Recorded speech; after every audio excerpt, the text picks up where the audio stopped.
Assalamualaikum guys. Kali ini aku bakal share tahapan-tahapan untuk masuk menjadi anggota Polri. Sebelum kamu nonton video ini, jangan lupa klik tulisan subscribe yang ada di kanan bawah ya.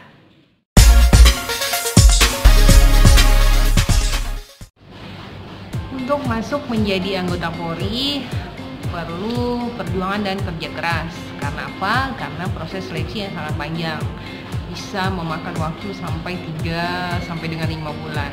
Nah, bagi kamu atau yang punya cita-cita ingin bergabung menjadi anggota Polri, sudah mulai nih persiapan, dan kamu wajib tahu apa saja tahapan-tahapan yang harus kamu lewati untuk seleksi penerimaan anggota Polri.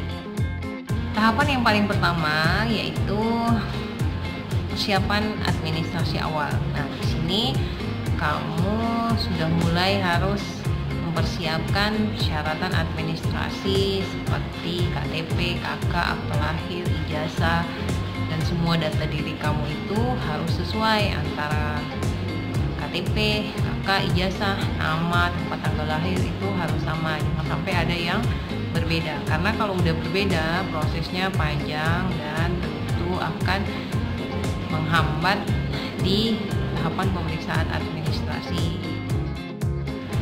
Untuk detail apa aja yang perlu disiapkan untuk pemeriksaan administrasi awal, ntar aku bikin sendiri ya videonya.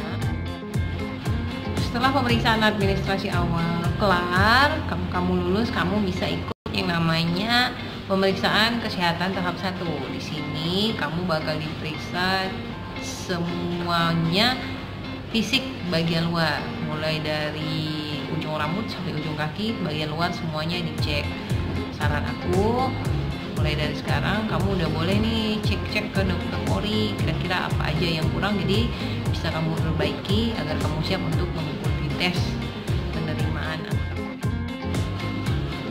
Jika kamu dinyatakan lulus pemeriksaan kesehatan tahap 1, kamu berhak untuk mengikuti tahapan selanjutnya, yaitu pemeriksaan psikologi. Nah, untuk detail gimana soal-soal psikologi, kamu bisa lihat di Google atau kamu bisa beli buku di toko-toko buku yang ada. Nanti kamu cari aja tuh di situ buku psikologi untuk tes masuk polisi. Semua soal dan jawabannya sudah ada tertera di situ. Kamu belajar, berlatih, karena kalau psikologi ini nggak bisa kalau nggak dilatih. Kita harus terbiasa menghadapi soal-soal itu, karena di dalam pemeriksaan psikologi itu tesnya itu sampai 4 model soal, yang kesemuanya itu membutuhkan tidak hanya fisik ya, tapi juga kadang psikis kita juga bermain. Jadi kalau kamu udah terbiasa ketemu soal psikologi, pas kamu lihat soalnya kamu udah tahu jawabannya. Harus berlatih dan belajar, mau itu lewat bimbel atau kamu belajar sendiri atau kamu nanya dengan yang udah pernah, silahkan. Yang penting kamu harus latihan. Setelah psikologi kelar, biasanya dilanjutkan tahapan uji jasmani. Di dalam tahapan uji jasmani ini fisikmu udah mulai bermain nih, yang namanya lari, kemudian pull up, chinning untuk yang perempuan, kemudian push up, sit up, sandaran. Nanti untuk video jasmani kamu bisa lihat di YouTube, search aja uji jasmani Kesamaptaan Polri. Di situ kamu bisa lihat contoh-contoh dan tekniknya seperti apa yang benar. Untuk uji jasmani dari jauh hari kamu harus sudah latihan, karena nggak bisa dikebut.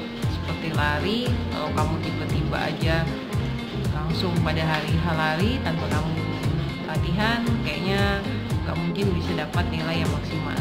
Nah, nanti aku bakal share berapa putaran dan bagaimana cara perhitungan untuk uji jasmani di video yang tersendiri ya. Selanjutnya tahapan uji akademik. Ini dibilang gampang-gampang susah. Gampangnya kenapa?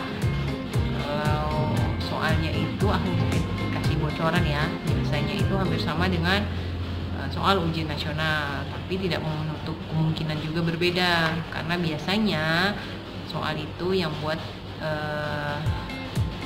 campur-campur. Ada undang-undang kepolisiannya, kemudian ada pengetahuan umumnya, ada tentang hak asasi manusia. Ya makanya gampang-gampang susah. Tetap harus belajar dan banyak membaca. Nah, ini untuk tahapan selanjutnya yang biasanya banyak pertanyaan nih. Di pemeriksaan kesehatan tahap 2, terkadang kita nggak bisa tahu apa yang ada di dalam badan kita. Nah, dengan pemeriksaan kesehatan tahap 2, kamu nanti akan diperiksa tubuh bagian dalam. Jadi kalau pemeriksaan kesehatan tahap 1 secara fisik aja dari luar, tapi untuk pemeriksaan kesehatan tahap 2 selain fisik mau dilihat, juga didalami sampai ke bagian dalam. Itu mulai dari darah, kemudian jantungmu, kemudian ronsen ya, semuanya dilihat. Jadi nggak hanya dilihat dari fisik aja. Saran aku kalau misalnya kamu untuk menghadapi pemeriksaan kesehatan tahap 2, sebaiknya kamu cek dulu ya. Tapi ceknya mungkin lebih baik di rumah sakit Polri, karena biasanya untuk standar mungkin kamu cek di lab biasa kamu dinyatakan normal, tapi bisa jadi di Polri bisa berubah karena standar untuk masuk Polri itu kesehatannya berbeda dengan yang di dokter umum. Setelah lulus pemeriksaan kesehatan tahap 2, ada lagi yang namanya penelusuran mental kepribadian atau PMK. Biasanya di sini kamu akan ya seperti wawancara tentang kepribadianmu, kemudian latar belakangmu, baik itu di lingkungan sekolah, di lingkungan keluarga, atau di lingkungan masyarakat. Kemudian tentang ideologimu, banyak yang mungkin didalami pada saat pemeriksaan PMK atau pendalaman penelusuran mental dan kepribadian. Ini dibilang gampang-gampang susah ya, karena tetap menentukan kelulusanmu bisa terus ke tahapan selanjutnya atau tidak. Bersamaan dengan kegiatan PMK, ada juga wawancara psikologi tahap 2. Nah, ini adalah kegiatan dari hasil pemeriksaan psikologi tahap 1. Kalau pemeriksaan psikologi tahap 1 itu tes tertulisnya. Nah, kalau yang pemeriksaan psikologi tahap 2 ini lebih ke wawancaranya. Nanti kamu akan diwawancara oleh psikolog yang bisa dari Polri, dan bisa juga kita bekerja sama dengan Himpunan Psikologi Indonesia. Jadi aku kasih tahu kalau seleksi penerimaan polisi ini tidak hanya melibatkan internal Polri aja, tapi juga bisa melibatkan dari instansi luar. Oke, selanjutnya pemeriksaan administrasi akhir. Ini yang terkadang diabaikan oleh para peserta.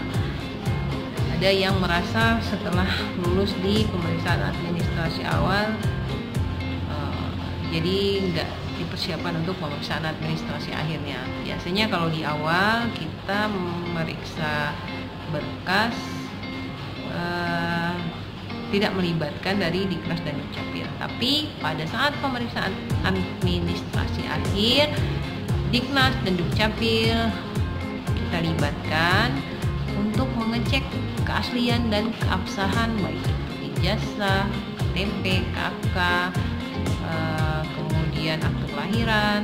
Jadi kalau misalnya ada yang datanya tidak sesuai, kemudian ada yang pemalsuan data, pemalsuan data diri, itu nanti bisa diketahui karena kita melibatkan tenaga ahli atau profesional dari Diknas dan Disdukcapil. Nah, setelah kamu tahu betapa panjangnya proses atau tahapan dari seleksi penerimaan anggota Polri, setidaknya kamu bisa persiapan dan tahu bahwa untuk pelaksanaan seleksi memang cukup panjang waktunya. Jadi untuk kamu yang mungkin sekarang masih persiapan atau masih sekolah atau kamu punya keluarga, kamu boleh share video ini kepada siapapun yang pengen masuk menjadi anggota Polri. Setidaknya kamu udah ada gambaran, oh ternyata seleksi anggota Polri seperti ini. Jadi kamu udah punya persiapan yang matang, baik itu dari fisik, kemudian akademik, psikologi kamu, dan tentu dengan berkas persyaratanmu yang udah nggak ada masalah. Semoga video ini bermanfaat. Jangan lupa like and share videonya dan tetap berpikiran positif.